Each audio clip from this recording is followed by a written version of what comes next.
China launched the missile back in August, according to reports. It is denying it, though. Instead, the CCP saying that it was testing a spacecraft. Joining me right now is Fox News senior strategic analyst, General Jack Keane.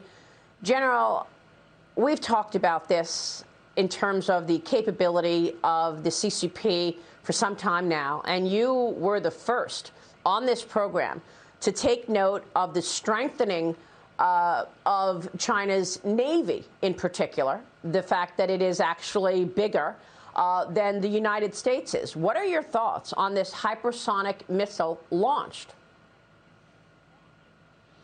Yeah, well, first of all, hypersonic missiles, we've been talking about them for a number of years.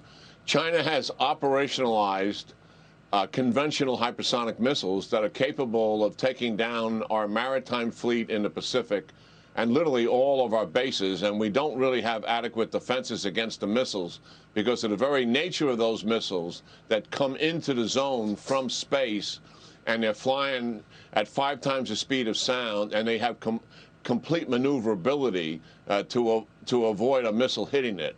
So Russia also has developed that capability, and the United States is rapidly testing that capability. We are clearly behind China. But what makes this newsworthy is the fact that China has taken that hypersonic missile, strapped it to a rocket, and orbited the Earth with it, and it's capable of housing a nuclear weapon, according to the Financial Times. There's no confirmation of this by China, and there's no confirmation of this by the United States, and our audience has to understand that.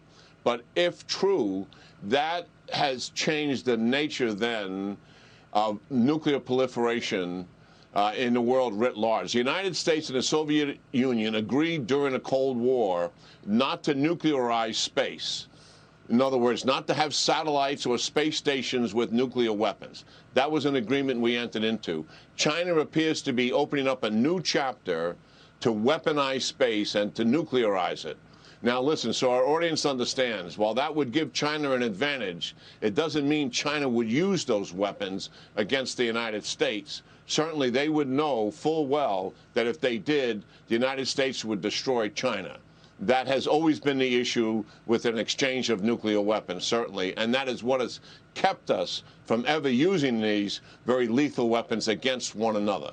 So, yes, this is a new chapter in advanced technology. The fact that we have the press secretary of the United States of America saying that we welcome this competition is an outrageous and also an irresponsible